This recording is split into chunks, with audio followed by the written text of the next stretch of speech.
Ironisnya, Kementerian Pertahanan menjadi kementerian yang dibobol oleh hacker di 2023. Sebuah ironi, karena itu kita ingin mengembalikan, dan 700 triliun anggaran Kementerian Pertahanan tidak bisa mempertahankan itu, justru digunakan untuk membeli alat-alat alutsista yang bekas. Di saat tentara kita lebih dari separuh tidak memiliki rumah dinas. Sementara menterinya punya, menurut Pak Jokowi, punya lebih dari 340 hektar tanah di Republik ini. Soalnya saya mengatakan Prabowo bajingan tolol. Tidak, saya bilang Presiden ke-8 adalah bajingan tolol. Moderator bilang enggak, bukan yang ke-8 Pak Rocky. Pak Rocky kan bicara konteks Pak Jokowi yang melaporkan saya. Itu artinya rejim Jokowi melaporkan saya lalu dibatalkan oleh pengadilan di Jakarta Selatan. Maka saya bilang karena dibatalkan berarti resmi dong saya boleh bilang bahwa Presiden ke-8 itu adalah bajingan tolol. Lalu moderator koreksi yang kemungkinan adanya operasi senyap yang dilakukan oleh pemerintah untuk menjinakkan kelompok-kelompok oposisi. 4 aktivis ini adalah Rocky Gerung, yang kedua adalah Syahganda Nainggolan. Syahganda ini adalah aktivis 98, yang ketiga itu adalah Jumhur Hidayat. Bang Jumhur ini adalah aktivis buruh, dan yang keempat adalah Ferry Juliantono. Pertemuan Sukmi Dasko dengan 4 aktivis ini kemudian dianggap sebagai upaya untuk melunakkan sekaligus untuk meluluhkan sikap kritis yang selama ini dilakukan oleh keempat tokoh ini. Assalamualaikum warahmatullahi wabarakatuh. Kali ini saya mau bicara tentang pertanyaan dari sejumlah kawan media massa yang saya kira sudah hampir seminggu ini berulang kali ditanyakan ke saya soal kemungkinan adanya operasi senyap yang dilakukan oleh pemerintah untuk menjinakkan kelompok-kelompok oposisi. Sepertinya pertanyaan kawan-kawan media ini didasarkan atas pertemuan yang dilakukan oleh Ketua Harian DPP Partai Gerindra, Profesor Sukmi Dasko Ahmad. Beliau ini adalah orang penting di Gerindra dan juga saat ini adalah Wakil Ketua DPR yang melakukan pertemuan dengan sejumlah aktivis yang katanya aktivis ini adalah sosok kritis dan cukup vokal terhadap kekuasaan selama ini. 4 aktivis ini adalah Rocky Gerung, yang kedua adalah Syahganda Nainggolan. Syahganda ini adalah aktivis 98, yang ketiga itu adalah Jumhur Hidayat. Bang Jumhur ini adalah aktivis buruh, dan yang keempat adalah Ferry Juliantono. Bang Ferry juga adalah mantan aktivis 98. Jadi pertemuan Sukmi Dasko yang merupakan orang penting di negara kita, ketika bertemu dengan 4 aktivis katanya ini sebagai upaya untuk melunakkan dan menjinakkan para aktivis yang selama ini dinilai vokal dan cukup konfrontatif terhadap pemerintah.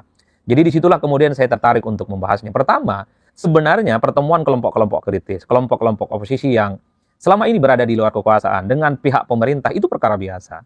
Pengalaman saya jadi aktivis misalnya, sejak jadi aktivis mahasiswa, kalau kita melakukan protes apapun terhadap pemerintah, pasti ada pihak dari kekuasaan, misalnya unsur dari istana, mungkin juga ada unsur dari pemerintah, seperti kementerian, ada juga dari unsur partai politik pro pemerintah, termasuk juga kawan-kawan di DPR yang kemudian mengajak kita berdiskusi, bertemu satu sama yang lain, sekedar hanya ingin tahu kira-kira apa aspirasi yang ingin disampaikan oleh kelompok-kelompok kritis selama ini, terkait dengan ekonomi, terkait dengan politik, terkait dengan hukum, soal good governance, dan seterusnya, dan seterusnya. Jadi ada semacam upaya-upaya dialog yang sebenarnya seringkali ingin diupayakan oleh pihak kekuasaan supaya ada semacam titik temu perspektif dan pandangan yang saya kira memang selama ini selalu dihadap-hadapkan pihak kekuasaan dan pihak oposisi.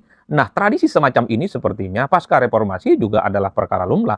Sekalipun tidak ada titik temu, minimal pihak pemerintah itu memahami apa sebenarnya tuntutan, aspirasi, dan anatomi pikiran-pikiran kelompok kritis yang selama ini memang cukup galak dan agresif terhadap kekuasaan. Itu menurut saya bagian dari tradisi berdemokrasi yang sepertinya memang harus dirawat. Jadi bagi saya tidak terlampau menyederhanakan, tidak bisa mensimplifikasi bahwa pertemuan Sukmi Dasko dengan 4 aktivis ini kemudian dianggap sebagai upaya untuk melunakkan sekaligus untuk meluluhkan sikap kritis yang selama ini dilakukan oleh keempat tokoh ini. Jadi di situ sebenarnya. Jadi hal-hal semacam ini sering kok dilakukan oleh pihak pemerintah selama ini sejak zaman SBY, kemudian Pak Jokowi, dan mungkin juga tradisi ini dilanjutkan ketika Pak Prabowo Subianto jadi presiden, di mana Pak Prabowo mengizinkan dan memerintahkan orang terdekatnya berdialog dan berkomunikasi dengan pihak-pihak yang selama ini cukup frontal dengan kekuasaan.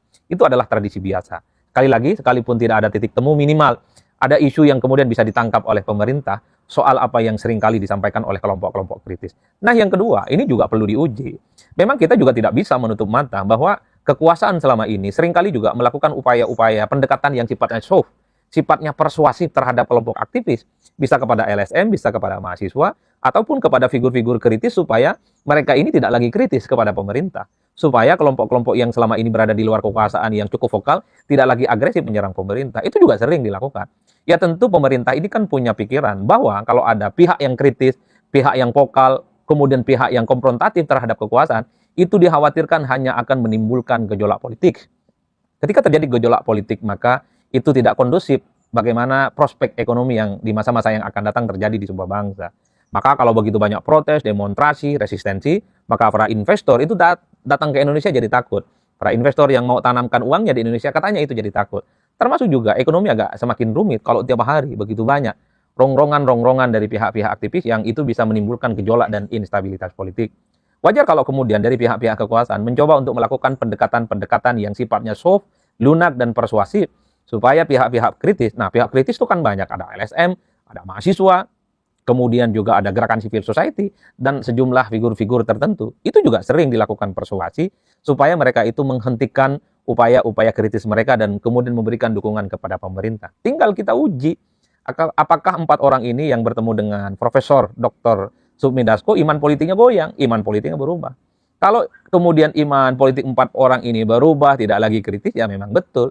Upaya untuk melemahkan kelompok aktivis ini sudah dilakukan dan terbukti kritis. Makanya kita tinggal cek apakah orang seperti Rocky Gerung, apakah orang seperti Syahganda Nainggolan, apakah orang seperti Jumhur Hidayat ini akan stop dan kemudian bungkam melihat situasi politik kita ketika Indonesia itu sedang tidak baik-baik saja. Kalau itu yang terjadi, maka betulan upaya untuk menjinakkan kelompok-kelompok aktivis kritis itu nyata adanya dan terbukti hasil dan terbukti berhasil dan mereka tidak lagi bersuara.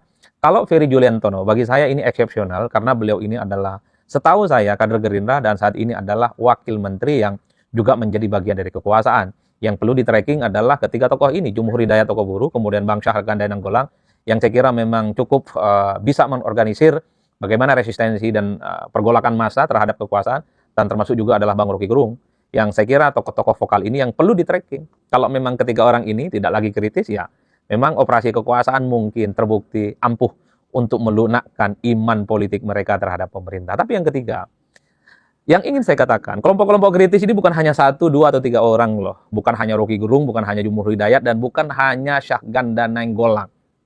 Saya kira gerakan politik di Indonesia itu bukan person to person. Kalau kita mau tracking satu persatu, pasca reformasi, sejak zamannya Gus Dur, Megawati, SBY, Pak Jokowi, dan juga mungkin terkait dengan protes yang dilakukan kepada Pak Prabowo Subianto yang tumpah ruah ke jalan, itu bukan tokoh 1 orang ataupun 2 orang, tapi itu adalah gerakan mahasiswa. Kita bisa cek satu persatu. Aliansi Badan Eksekutif Mahasiswa, ada BMSI, yang saya kira juga menjadi lokomotif bagi mereka, bagaimana mereka itu seringkali berada di garda terdepan untuk melakukan protes. Jadi sekalipun tokoh-tokoh seperti Rocky Gerung, kemudian Syahganda, Jumhur Hidayat, mungkin juga Ferry Juliantono, ini sering berdialog dengan kekuasaan, tak lagi kritis. Itu bukan akhir dari cerita segala-galanya. Itu tidak berarti apapun, karena saya kira kelompok-kelompok aktivis mahasiswa, aktivis Cipayung, HMI, PMII, IMM, kemudian GMNI, PEMKRI, dan seterusnya, adalah kelompok-kelompok yang aktivis yang saya kira dalam sejarahnya selalu berada di barisan terdepan untuk melakukan protes. Ketika ada kebijakan-kebijakan pemerintah yang memang dinilai tidak pro terhadap rakyat. Tapi per hari ini yang paling penting juga adalah aktivis mahasiswa.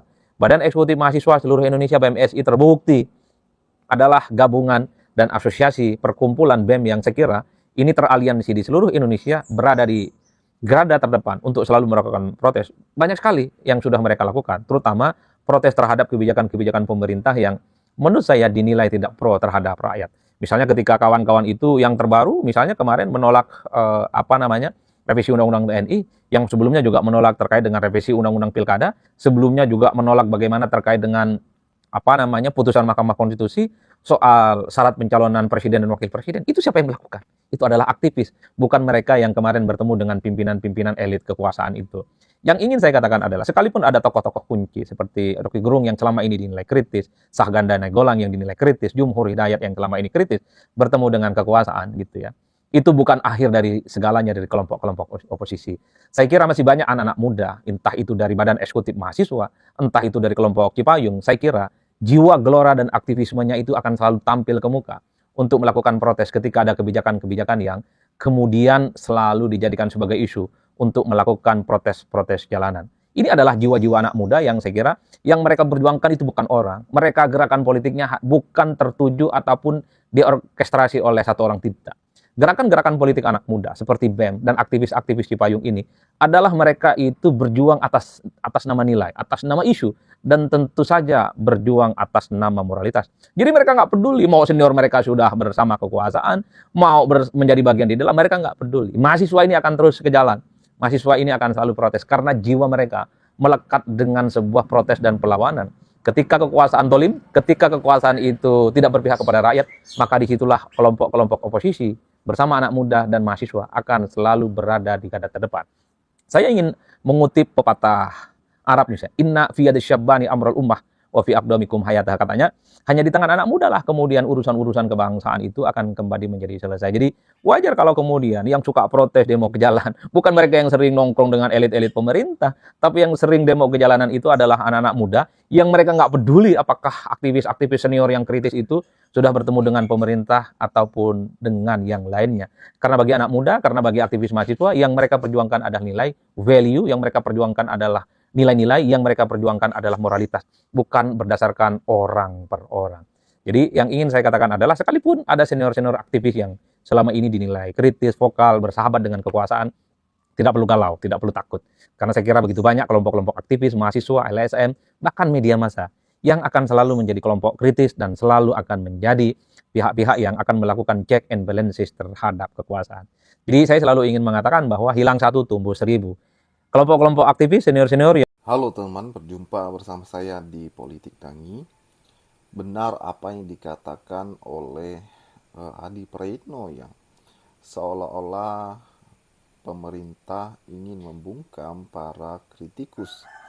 Kalau kita lihat pernyataan dari seorang Luhut bin Panjaitan waktu itu ya, bagaimana beliau mengatakan bahwa kalau mau kritik, kritiklah yang sopan. Bahkan di lain waktu juga Luhut mengatakan jangan kau kritik-kritik terus ya. Belum apa-apa sudah dikritik. Kita lihat bahwa salah satunya adalah Rocky Gerung yang giat mengkritik pemerintah. Ini sudah zaman SBY teman-teman. Zaman Jokowi hingga Prabowo saat ini. Jika benar apa yang dikatakan oleh Adi Praitno ya, ini sangat mengkhawatirkan ya. Kalau pekritikus ini atau oposisi ini menjadi target ya, bisa saja teman-teman Anies juga demikian ya, apalagi Pak Anies Baswedan saat ini sangat gencar mengkritik pemerintah, kebijakan-kebijakan yang tidak sesuai.